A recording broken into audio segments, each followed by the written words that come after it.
Kabbalah, una visión holística para comprender la Torá, curso impartido por el rabino Moshe Shlomo Yerushalmi.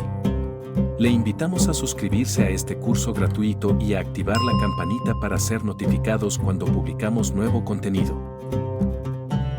Buenas noches, nuevamente el privilegio de estar reunidos estudiando nuestros temas de cada jueves.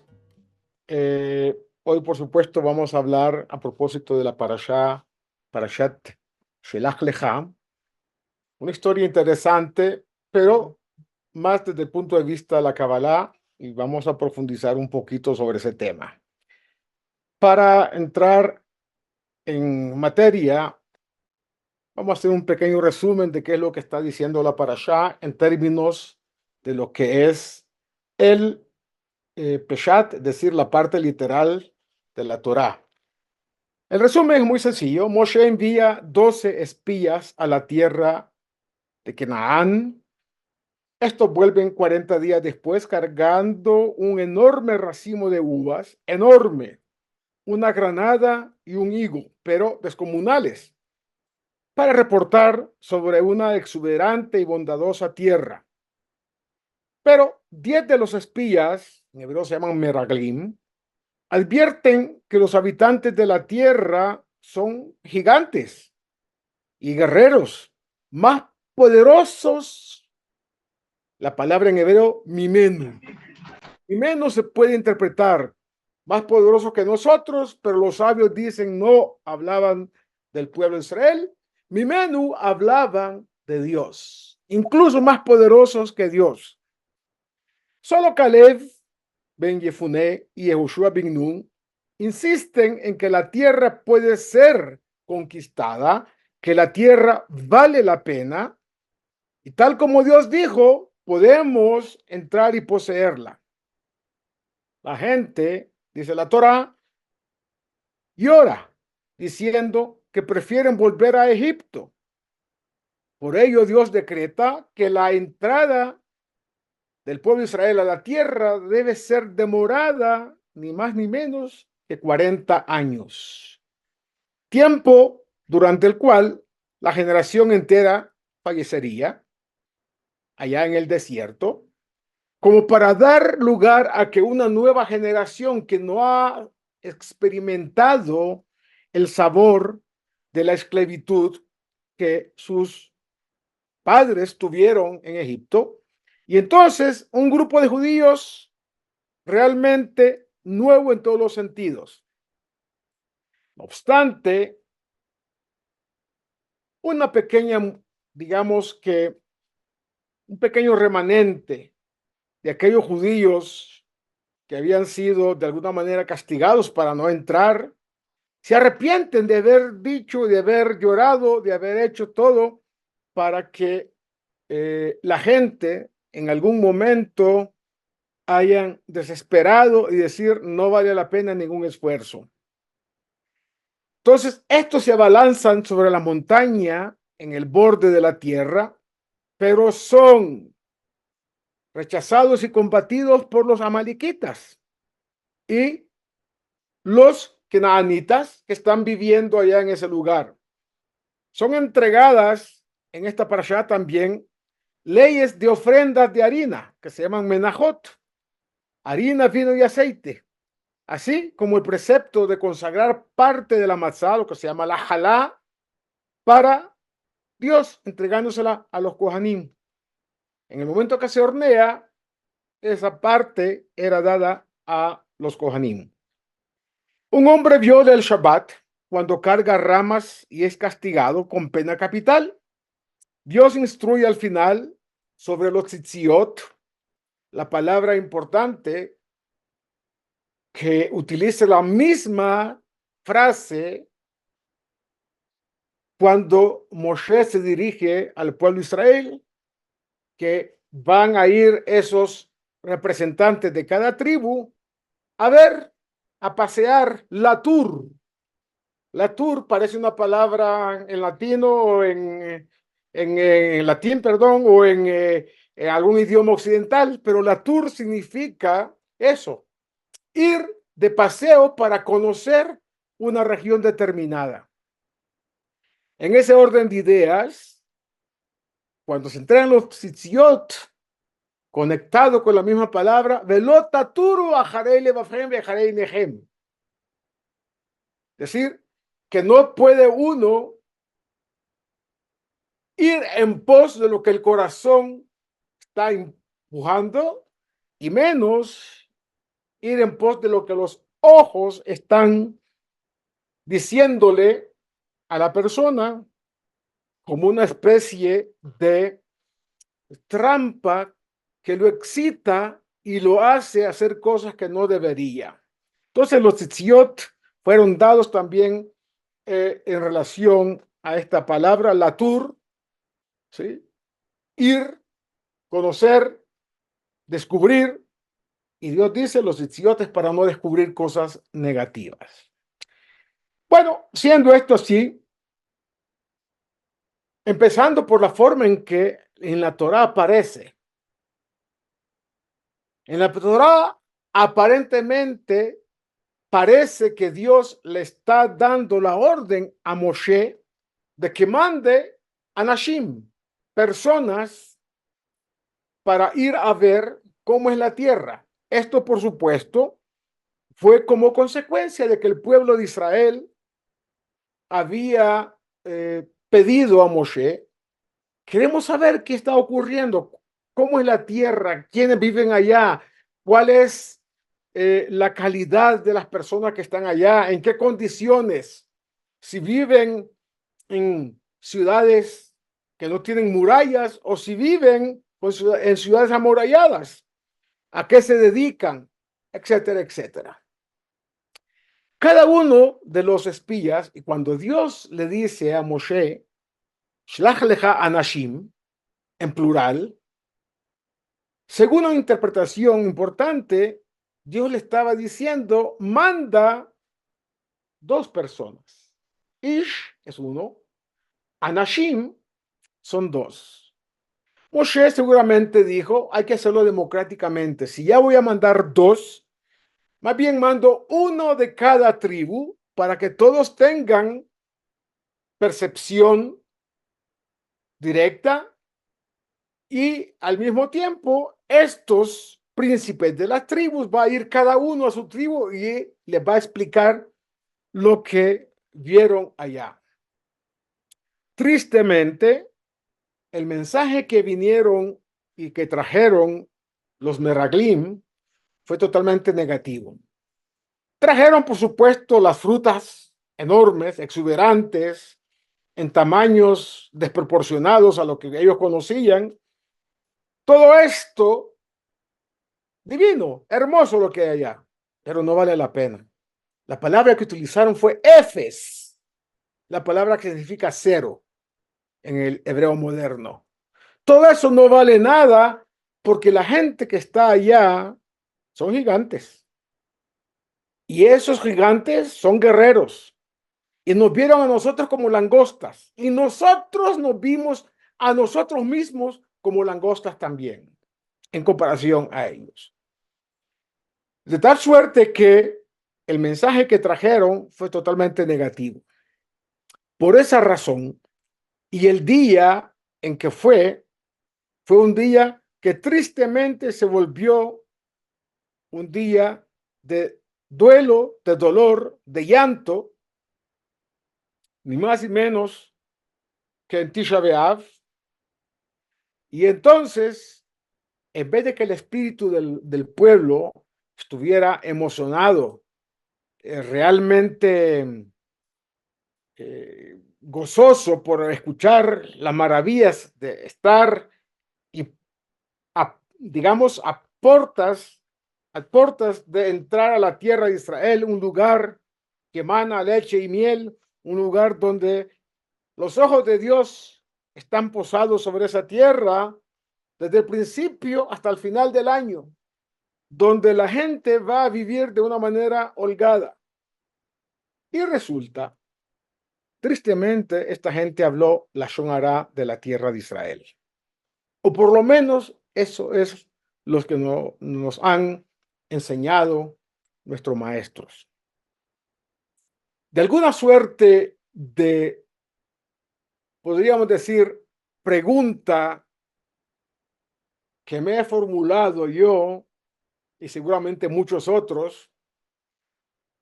Realmente el tema de la Lashon Hará, importante, hablaron mal de la tierra de Israel, pero lo que no se habla en esta parashá, y los exégetas tampoco se explayan en eso, es que eso no es lo más grave de lo que ocurrió. Lo más grave de lo que ocurrió en ese episodio es que torpedearon la voluntad de Dios para que el pueblo pueda entrar directamente a la tierra de Israel, saliendo de Egipto, y el tiempo que les tomase llegar hasta la tierra de Israel era el tiempo que iba a demandar de ellos llegar a la meta y cumplir la meta en poquitos días. Nadie de los exégetas conocidos alude a este punto. Todos, y también los rabinos contemporáneos, hablan justamente de este parashá de la Lashon Hará. Lo grave no fue tanto de la Lashon Hará, fue gravísimo, pero más grave que eso fue que pusieron talanquera, un muro entre el pueblo de Israel y la voluntad de Dios, que era que el pueblo de Israel entrase a la tierra de Israel. Y de manera muy interesante, bonito, poético, nos dicen que lo hicieron por motivos muy, muy puros y santos. No querían entrar a la tierra de Israel porque les tocaba hacer las cosas de manera ya natural. Les tocaba trabajar, les tocaba dirigir un estado, un país. Les tocaba crear una sociedad de acuerdo a la voluntad de Dios. Y ellos preferían quedarse en el desierto, estudiar Torah sin ningún obstáculo, sin ningún problema, vivir allá, no del producto de su trabajo, del trabajo de sus manos, sino vivir a expensas de lo divino. Alimentos como el maná, lo iban a recibir gratis. La Torah dice que las vestiduras que tenían nunca se ensuciaban, no olían mal y crecían en el cuerpo conforme iba creciendo la persona. Lo mismo los zapatos, todo. Vivir entonces en una burbuja espiritual, vivir entonces con un concepto que no es el concepto que Dios tuvo como propósito al escoger al pueblo de Israel como pueblo cercano, Am Segulá, Am Haviv, pueblo querido, y tampoco se iba a cumplir el postulado divino que dice que Dios creó un mundo material para que nosotros, los judíos, el género humano en general, le insuflara espiritualidad. Dios creó un mundo material y el judío tiene que transformarlo en algo espiritual.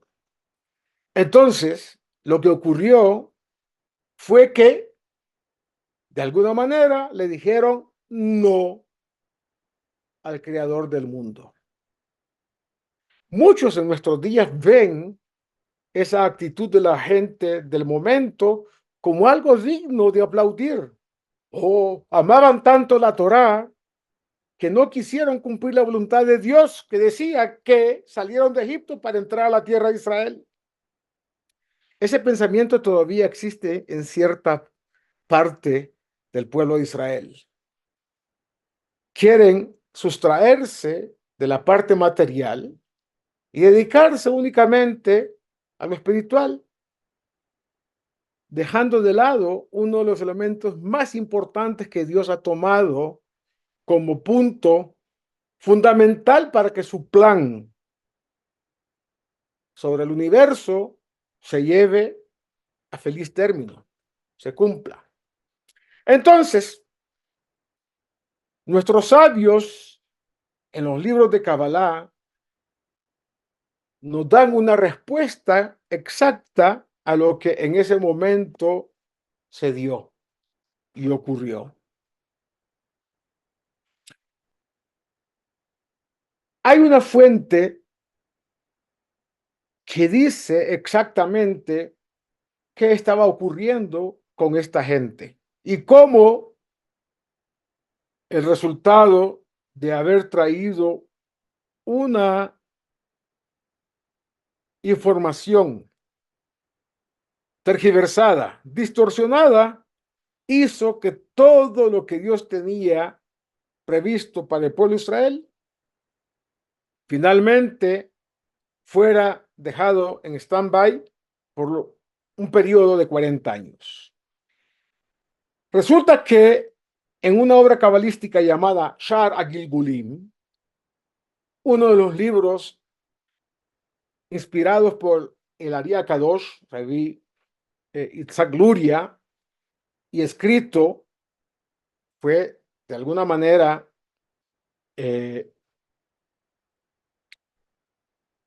transcrito, más bien, lo que él enseñaba, Rabbi Haim Vital lo transcribió, y en ese libro, Shar Gilgulim, La puerta de la reencarnación, hace referencia al pasado en diferentes situaciones y ocasiones, pasado del pueblo de Israel, a nivel colectivo y a nivel individual. Pero, siendo esto que es crucial para comprender qué salió mal en esa historia relatada en la Parashá, y el mensaje que surge para todas las generaciones que siguen hasta nuestra generación propia, bueno, ha dado la pauta para que nosotros estudiemos esta noche exactamente qué fue lo que ocurrió. Entonces, dice el libro Shar al-Gilgulim en su parte específica sobre este tema. En cuanto al asunto de Caleb ben Yefuné y los espías, debemos saber que Eliezer, el siervo de Abraham, fue incluido en la maldición que Dios dio a el pueblo de Canaán, pero quedó incluido en las bendiciones, en aquellas bendiciones consignadas a los bienaventurados cuando Labán, el padre de Rivka, el hermano de Rivka, perdón, le dijo: ven bendito de Dios. Como explica nuestros sabios, eso está escrito en Bereshit, libro Bereshit, Génesis 24:31. Y el Midrash explica: dado que Labán, el hermano de Rivka, resultó que cuando llegó el siervo de Abraham, pensó que este siervo iba a traer oro, plata y una cantidad de cosas para entregar. Y al final del cuento dijo: ven, entra a mi domicilio, a mi habitación, a mi vivienda, porque ya la limpié. Nuestros sabios dicen que la limpió ¿de qué? La limpió de toda la abodazara, la idolatría que había allá. Y cuando le dijo la palabra bendito, bendito de Dios, lo sustrajo de la maldición que el pueblo de Canaán había recibido en ese insuceso que ocurrió en la época de Noah, que Noah se emborrachó y dicen que uno de sus hijos, Canaán, Ham en realidad, el padre de Canaán, se aprovechó de alguna manera o lo maltrató, según otra opinión de él. Entonces, dado que Labán mereció este nivel para sacarlo del ser incluido entre los malditos de Canaán, porque Eliezer, el siervo de Abraham, era de ese pueblo, él también se rectificó. El mismo Labán, que era idólatra, se rectificó y reencarnó en una persona llamada Nabal Hacarmelí. Es decir, Nabal era una persona en la época del rey David que estaba casado con Abigail, que posteriormente fue desposada por el rey David, pero Nabal era una persona malvada. Los dos, es decir, Labán y Nabal, eran reencarnaciones en sí mismo de Bil'am. ¿Se acuerdan que era Bil'am, la persona que en Parashat Balak nos dice la Torá, quiso maldecir al pueblo de Israel y le fue muy mal? Esto es lo que ellos, es decir, nuestros rabinos de bendita memoria, escribieron para el conductor en la muerte de Labán. Eso es un salmo en el Tehilim, Salmo 9, versículo 1. Esto es Nabal. Y si la bendición de Labán a Eliezer no hubiera sido aceptada arriba en el mundo de lo espiritual, no había sido escrita en la Torá de la verdad de Dios. Es por eso que nuestros sabios se vieron obligados a aclarar que este señor había salido de entre aquellos que habían recibido una maldición. Así Labán hizo que Eliezer se rectificara y más tarde Eliezer reencarnó como Caleb ben Yefuné. Caleb en hebreo significa como el corazón. Ben, hijo, Yefuné, de aquel que fue. Yefuné significa lo mismo que Piniti, es decir, ya limpié mi casa de idolatría. Yefuné significa aquel que limpió, aquel que de alguna manera sustrajo lo negativo en un momento determinado. Por eso se lo llama Ben Yefuné, es decir, el hijo de Labán, que fue el que limpió su casa para que pudiera entrar allá Eliezer. Como está escrito, he limpiado, Piniti, la casa. Como dice Bereshit 24:31, Génesis 24:31. Y lo hizo para limpiar y que pueda entrar Eliezer a su hogar. Se le consideraba como su hijo, ya que lo llevó al lado de la bendición, sacándolo de lo contrario, permitiéndole rectificarse y reencarnarse en Caleb, debido a su bendición.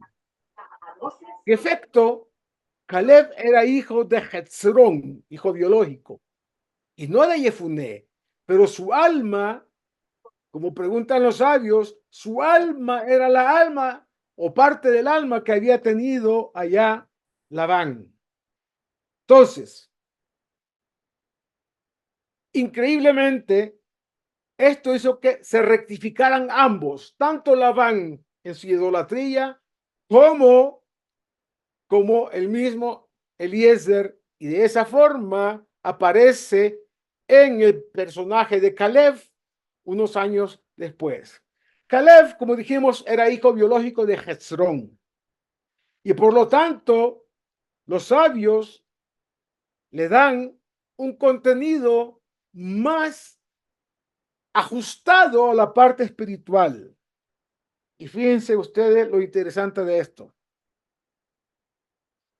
Él era Ben Shepaná, el hijo de aquel que hizo la limpieza de la idolatría en su propia casa. Se apartó entonces en el tiempo, la época de Caleb, se apartó del consejo de los 10 espías que no quisieron traer buenas noticias al pueblo de Israel.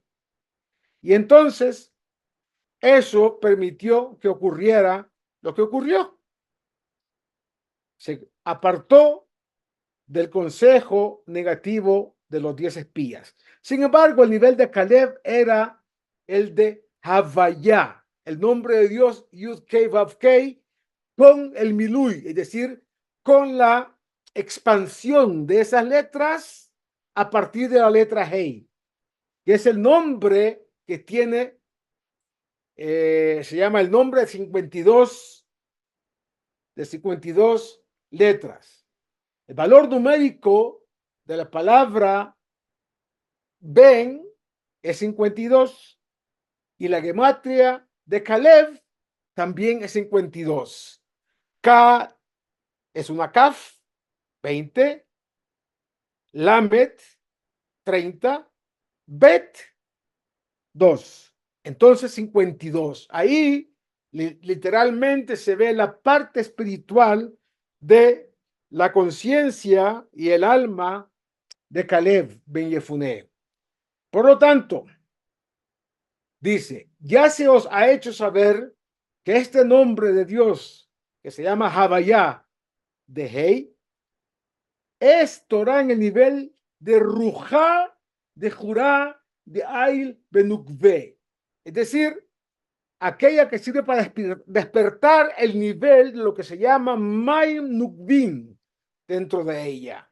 Este nombre indica que la parte femenina está espalda con la parte masculina, comillas, del alma, en conexión con la parte del nombre de Dios que está allá, con el Milui, con el relleno, la expansión del nombre a través de la letra Hei.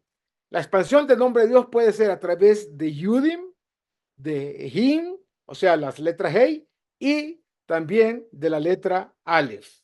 ¿Ok? Entonces, ahora se explica el asunto de los espías. Debemos saber que antes de que los 10 espías salieran a espiar la tierra, las almas de los hijos de Jacob, que eran los padres de las tribus, se convirtieron en Ibur en ellos. O sea, entraron las almas de los hijos de Jacob no en reencarnación, sino como siua, es decir, como ayuda para fortalecer el alma de los espías que iban a hacer la misión de recorrer la tierra de Israel. Entonces, ¿qué ocurre? Este es el significado de lo que les dijo Yosef. Ustedes son espías. En Bereshit 42:9, hablando de sus hermanos.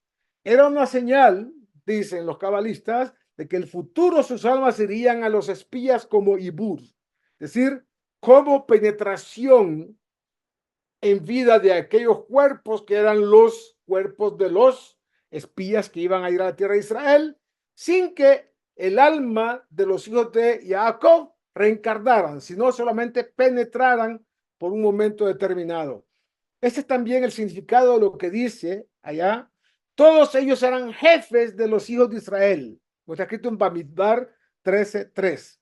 Porque en realidad eran los antepasados de los hijos de Israel, los patriarcas.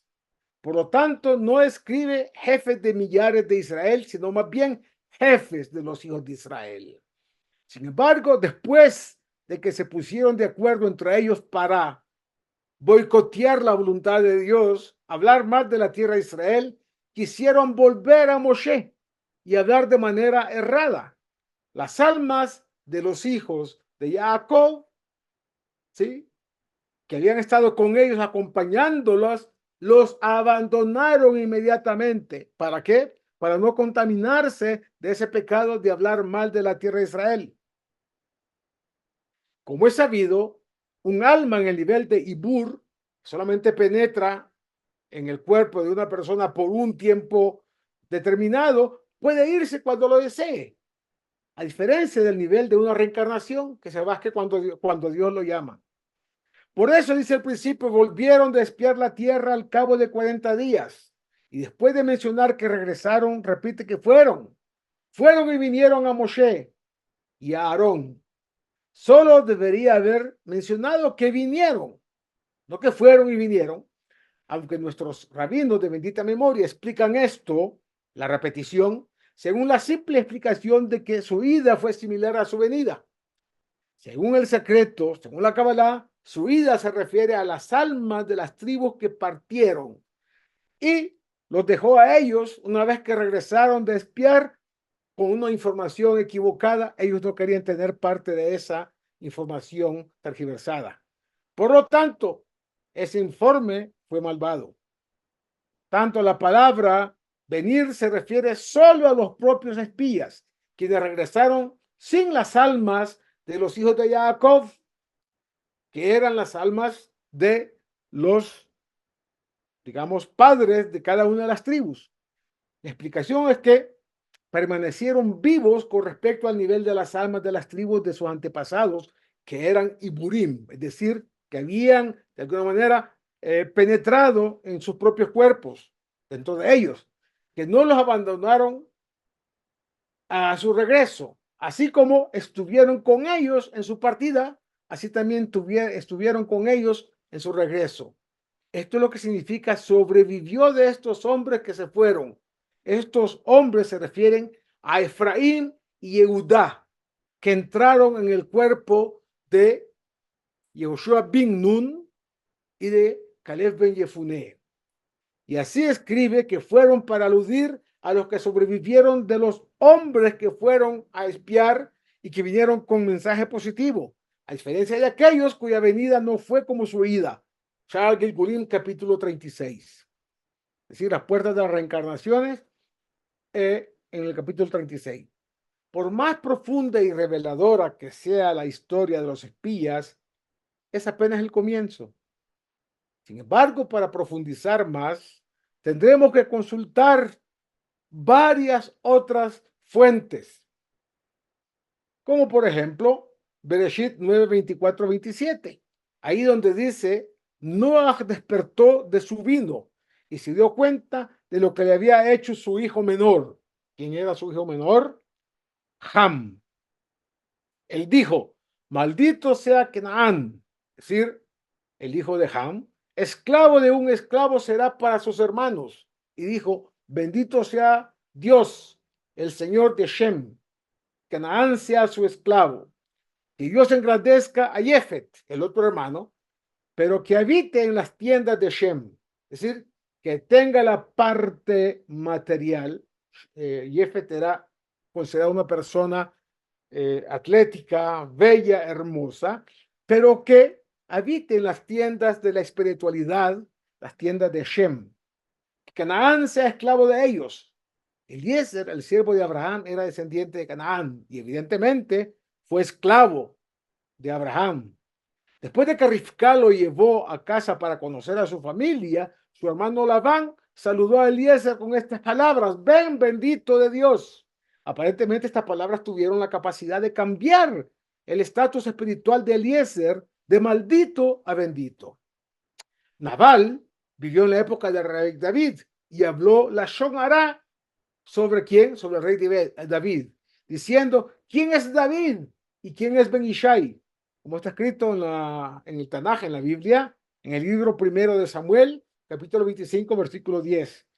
Así escribió también el Aria Kadosh en el capítulo 29 del libro que hemos dicho, Shara Gilgulim. Esto fue una reversión de la rectificación lograda después de que Bilam reencarnó para rectificar su pecado de intentar maldecir al pueblo judío. En otras palabras, Labán reencarnó en Bilam, quien luego reencarnó en Nabal a Carmelí. El acrónimo hebreo de deben ser recordados por su bendición es lo que exactamente hace alusión a la rectificación que hemos mencionado. Y que se escribe Lamed Bet Nun, Labán, lo mismo que Labán. La palabra Lamed Bet Nun es una notricón, se llama, como iniciales de una palabra, pero ahí está escondido el nombre de Labán. Labán le dijo esto a Eliezer después de que le quitó todos los artículos de Abudá Zará e ídolos que tenía en su casa para que Eliezer pudiera entrar. Por lo tanto, Eliezer es considerado el hijo de aquel que le despejó el lugar para que fuera recibido en la parte de la bendición. En todo caso, señores, la palabra puede significar aquí quitar o alejarse de algo. Lo que hizo fue quitar a Eliezer de la idolatría. Dado que no pronunciamos el nombre de 4 letras de Dios como está escrito, se le conoce con el nombre de Havayá, ¿sí? Las mismas letras, pero en una manera diferente de escribirlas, que es una derivación del nombre escrito Hey, Vav, Yud, Hey, que está permitido pronunciar, aunque las letras de Aleph, Bet están representadas por una sola letra. Su pronunciación correcta incluye otras letras ocultas. Por ejemplo, la letra Bet está formada por las siguientes letras: Bet, Yud, Tav. Esa Yud, Tav se llama la extensión de la letra misma y por lo tanto la letra Aleph, al pronunciarla, es Aleph, Lamed, Feisofit. Y así los nombres se van expandiendo para también expandir la conciencia divina que hay dentro de ellos. En todo caso, el que los valores numéricos de las letras y las palabras revelan significados más profundos y relaciones conceptuales ocultas, y la expansión de una letra o palabra se llama milui, que significa el nombre o la letra en plenitud, y cuando se usa especialmente con respecto al nombre divino, alude a una mayor revelación de la luz divina en la creación, en algún nivel determinado. Mientras que algunas letras como la Yud, por ejemplo, tienen solo una expansión posible, Yud, Vav, Dalet, otras tienen múltiples posibilidades de expansión, como el caso de la G. La G puede ser escrita G, G, G, Yud o G, Aleph. Todas dan como resultado un sonido de G, pero su significado intrínseco es diferente y la luz divina que revelan es mucho mayor. En todo caso, el nombre divino expandido es Yud, Vav, Dalet, He, He, Vav, Vav, He, He, que tiene una gematria de 52. 20 más 20 más 12 más 10. El mismo valor numérico de la palabra Bet Nun. Por eso Yehoshua, que se llamaba en realidad Josea, Moshe lo bendijo agregándole a su alma algo más. A Josea, el nombre original de Yehoshua, le agregó la Yud. Y el nombre Bin Nun, no dice Ben, sino Bin, aludiendo también a una Yud que está ahí oculta, ¿sí? Hijo de las 50, ¿cuál es Nun? La letra Nun tiene el valor numérico de 50.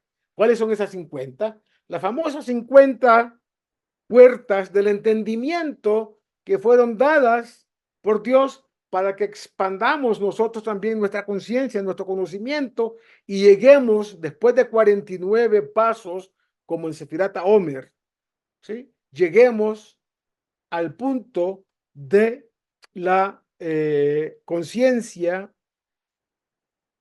alterada o expandida. Entonces, este Milui de 52, Bet Nun, es el Milui que corresponde, es decir, la expansión del mundo de Asiyah. De la siguiente manera: 20, 30 más 2. 20 más 30, 50 más 2, 52. Literalmente, esto está conectado también con el tema del espíritu masculino que asciende a través de lo femenino. Es decir, y se refiere a la luz que emana de la letra Vav del nombre de Dios, que es conocido como Parsuf de Ze'ampin y que tiene la conexión con Malhut. En otras palabras, señores, todo lo que está ocurriendo con el tema de los espías es ni más ni menos que, primero, lo más grave, la voluntad de Dios no se pudo cumplir. El pueblo de Israel no pudo entrar directamente después de haber salido de Egipto. Tuvo que pasar 40 años. 40 años, el número 40 tiene que ver también con la gestación de un embrión. Y en el momento que ese embrión tiene 40 días, el alma en ese embrión, en el vientre materno, recibe el alma que lo va a tener, la parte espiritual, lo más básico del alma, nefesh de nefesh, que le va a permitir hacer que este embrión vaya adquiriendo vida, individualidad, y vaya también conectándose con lo que va a ser su futuro ya en el mundo extrauterino. Terminando, quiero redondear que la tierra de Israel es fundamental para el pueblo judío, para el desarrollo espiritual del pueblo judío, para el desarrollo espiritual del mundo entero, todo el género humano, de tal suerte que el fenómeno se convierte en términos prácticos materiales en la resistencia de las naciones del mundo para que el pueblo de Israel pueda estar en su espacio o en su ámbito espacial más adecuado. Por eso a nadie le importa lo que está pasando en Siria, lo que está pasando en África, lo que está pasando en Ucrania, pero sí le importa lo que está pasando referente al pueblo de Israel y la tierra de Israel. Alguien el otro día mandó un video donde una persona explica cuántos cientos de miles de personas han muerto en África por todas esas revoluciones y por todos esos ataques entre tribus, tribus contra tribus, países contra países, cientos de miles. A nadie le importa, a nadie le importa. Pero 1, 2, 3, 5, 30, 100, 1000, 13,000 en la tierra de Israel o a sus alrededores, como es la tierra de Gaza, ahí sí importa, porque la Sitra Ahara, las fuerzas oscuras de la creación, hacen resistencia para que la luz divina no se revele a través del pueblo de Israel allá en la tierra de Israel. Acordémonos que Dios en un triángulo, arriba, en el vértice superior, Dios. En el vértice inferior izquierdo está la tierra de Israel. Y en el derecho está el pueblo de Israel. Kucha Berihu, Oraita, Be Israel Hadhu. El Todopoderoso, la Torá y el pueblo de Israel son uno. No quiere decir que los tres forman uno, no. Significa que cada uno por sí mismo es único. Hay un solo Dios allá. Hay una sola Torá. Hay un solo pueblo de Israel. Y entonces lo que hicieron los espías, sintiéndose como langostas, viendo esos gigantes, como dijo Sergio esta tarde hablando conmigo, sí, parece el argumento para una película épica. Y de hecho así es, en realidad así es, porque ahí está consignada la historia del pueblo de Israel. Hay resistencia dentro del pueblo de Israel también. Tristemente, la parte de la izquierda política de Israel es una resistencia a esto que es el mensaje de la Torá y del pueblo de Israel. Afuera, toda la retórica y toda la narrativa de la izquierda política en Europa y en todas partes del mundo también no les importa que con respecto a sus banderas progres, como es el tema de género, como es el tema bueno, el valor de las mujeres y todo lo demás, sea masacrado, pisoteado por otras fuerzas oscuras del lado contrario. ¿Entiendes? Países que ya sabemos que son un país teócrata, donde las mujeres no tienen mayor importancia ni valor, y el tema de las cuestiones de género, que la Torá no es que lo vea con buenos ojos, al contrario, no es lo correcto, también es parte de Sitra Hará, pero en nuestro país allá esa gente no es pisoteada, masacrada o llevada a, a la muerte como producto de una ley que dice que impide que cierto tipo de personas no tienen posibilidad de vivir. Con esto termino esta parte. Si hay preguntas, será un placer contestarles. Y si no, pasamos. Bueno, Pero vamos a despedirnos. Perdón, perdón, Morris. Ahora que termine su pregunta, Morris, nos despedimos como si terminara, porque Sí, terminamos una sesión y después empezamos otra, por favor. Adelante, Morris, y después va Laura. pero no era cierto la información que trajeron los espías de que era, pues no era factible entrar ahí por la gente, los guerreros y la gente tan grande que había, o eso era mentira, o por qué los tomaron así. muy buena pregunta. Evidentemente, ellos se sintieron pequeñitos con respecto a el poder que vieron en estas personas. El Midrash dice que llegaron allá y vieron que mucha gente estaba siendo enterrada. Mucha gente estaba siendo enterrada. ¿Cómo puede ser que haya tantos entierros? Habían ocurrido cosas importantes en su momento, pero ¿por qué tanta gente está siendo enterrada? ¿Qué es lo que está pasando acá? Dijeron.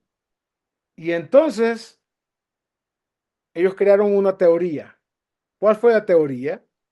La teoría fue que esta es una tierra que devora a a sus, eh, a sus ciudadanos, a los que viven en ella. Es una tierra tan complicada que lo que está ocurriendo es que no hay posibilidad de que la gente pueda vivir como en otros países. La tierra los traga, los devora. ¿Me entienden?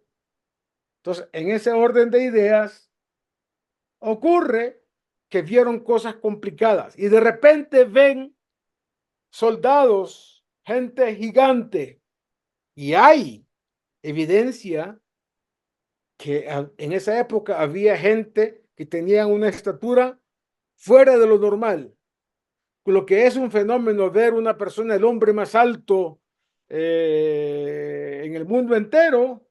Aquí era un pueblo de gente que eran gigantes, en el sentido de la palabra, desde el punto de vista de lo que es, llamémosle, la, la visión, cómo se perfilaba esa estatura a los ojos del común de los mortales.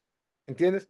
Evidentemente había ya, claro que sí, gente alta. Lo hay en África también. Ustedes saben que hay tribus en Kenia que la gente allá tener 2,20 m, 2,30 m es normal. Entonces, sí había ese tipo de cosas. Lo complicado fue que ellos dijeron, Efes, todo eso no vale para nada porque la gente que está allá es más grande que nosotros, literalmente. Mi menú significa que nosotros, de una manera poética, pero mi menú significa también más poderoso que él, que Dios. Y eso sí no tenía ningún sentido haber sido dicho, ¿me entiendes? Espero haber dado respuesta a tu pregunta. Gracias. Adelante, Laura. Gracias. Mi pregunta es con respecto a los 40 días donde usted dijo que a los 40 días se le da el espíritu al feto. La pregunta es en relación al El tiempo de alma, duración del embarazo. no el espíritu, el alma. El alma, perdón. En El hebreo se alma, llama nefesh, la parte más baja. sí. Con respecto entonces a la duración del embarazo, 40 semanas que son clásicamente en un embarazo de término normal, ¿hay alguna relación con el número 40? Y en ese Sí, caso, por ejemplo, ¿qué pasa cuando el embarazo por causas naturales se interrumpe antes de las 40 semanas? ¿El niño es prematuro? ¿Cómo se interpreta esto? bueno, veamos paso por paso. Después de haber sido fecundado el óvulo, pasan 40 días. En el día 40, el alma que va a ser destinada a esa persona entra en ese, llamémoslo cigoto, llamémosle, en hebreo se llama ubar, pero significa también lo que dijimos, el embrión. Y las 40 semanas en general es un número global. Puede ser un poco menos, puede ser exactamente 40, puede ser 41 también. 40 semanas y un día, 40 semanas y 2 días. Ese otro 40 implica un aspecto del desarrollo del alma del que está allá, como una especie de maduración. El Midrash, que es una suerte alegórica, muy poética, dice que en ese momento un ángel está enseñándole a ese embrión o ya bebé casi formado, casi terminado, a punto de salir, le está enseñando cuál va a ser la actitud que debería tomar. Entre otras cosas, le dice, tú lo que tienes que hacer en tu vida es ser esto. Y le dice, sé justo. La palabra final en las 40 semanas es que le dice, sé justo. Y dice el Midrash, le da en la boca un golpecito, que es lo que hace alusión a esto. Por supuesto, eso es alegórico, no es que sea así. Y con eso le dice, todo lo que te enseñé, tienes que recordarlo. De ahí que un famoso sabio de Grecia dijo que aprender es recordar. La persona que está aprendiendo algo, estudiando algo y recibiendo una información, esa información ya la tenía en los inicios de su vida con él. Ahora lo que tiene es recordar. Esos 40 hacen alusión a esa parte. Y si es prematuro por alguna razón, ¿cómo se No, no, entendería, no? no, aquí cada ser humano, cada alma tiene un aspecto individual. No hay aquí algo que se haga de manera industrial, como cuando se hace un plato así con la misma especificidad de todos. No, cada alma tiene un proceso que puede prescindir de unos días, unas semanas, incluso a veces meses. Los que nacen a los 7 meses, por una razón fundamental. Normalmente esas almas son almas muy especiales. No el que nace en el 8.º mes, que es un peligro absoluto en todos los sentidos.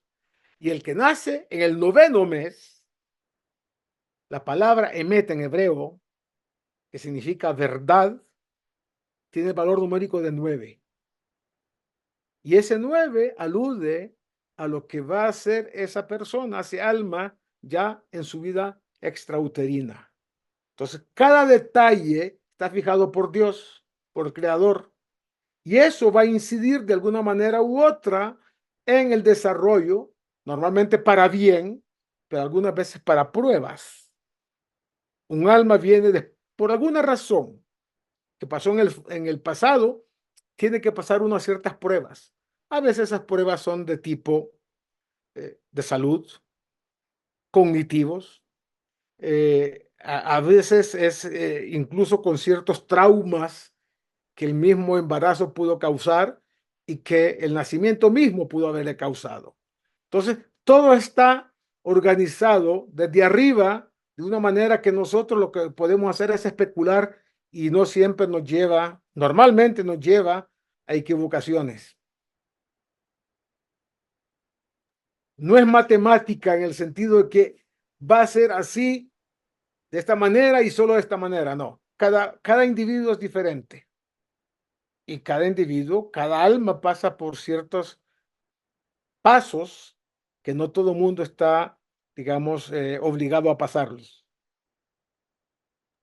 Muchas gracias, Rabino. Terry gusto. tenía otra pregunta y con eso terminamos las preguntas. ¿Ok? Yo preguntaba, Rabino, que con respecto a los que se fueron a ver ¿cómo se llaman? Las personas que fueron a ver la tierra de Israel, los Los Espías, espías, los peregrinos, los espías. espías. Sí. ellos, yo creo que en sí también eran unas personas con una baja autoestima. Y al ver esas cosas se sintieron no capaces de llegar hasta allá. Te voy a decir lo que dicen nuestros sabios. Cada uno de ellos era una persona de un nivel espiritual enorme. Pero cuando entraron y se dieron cuenta, el Midrash dice que ellos ya no iban a prescindir, ya no iban a presidir a las tribus, sino que iban a venir otros, porque dicen nuestros sabios, los líderes en la diáspora no pueden ser los mismos líderes en la tierra de Israel, porque vienen ya de alguna manera contaminados, entre comillas, con lo que es el ambiente de la diáspora. La tierra de Israel debe tener líderes nuevos. Entonces ellos dijeron, vamos a perder nuestros privilegios, vamos a dejar de poder estudiar Torah y de dedicarnos a la parte espiritual y vamos al mismo tiempo que tener la obligación de dedicarnos a la parte material. ¿De qué vamos a vivir? ¿Qué vamos a vestir? ¿Qué vamos a comer? ¿Me entienden? Entonces ya iban predispuestos, con preconceptos para que el pueblo de Israel no entrara a la tierra de Israel. Boicotearon, hicieron un complot para no entrar. Y eso ha causado hasta nuestros días enormes problemas. Así es. Pues muchas gracias, Rabino. Placer. Y Shabbat Shalom, muchas gracias por esta clase. Todo lo bueno y con el favor de Dios nos veremos en el próximo episodio. Gracias, Rab. Shabbat Shalom. Gracias, Rabino. Muchas gracias, Rabino. Shabbat Shalom a Muchas todos gracias, también. Rab. Shabbat Shalom a todos. Gracias. Señor Rabino y a todos. Kabbalah. Una visión holística para comprender la Torá. Curso impartido por el rabino Moshe Shlomo Yerushalmi.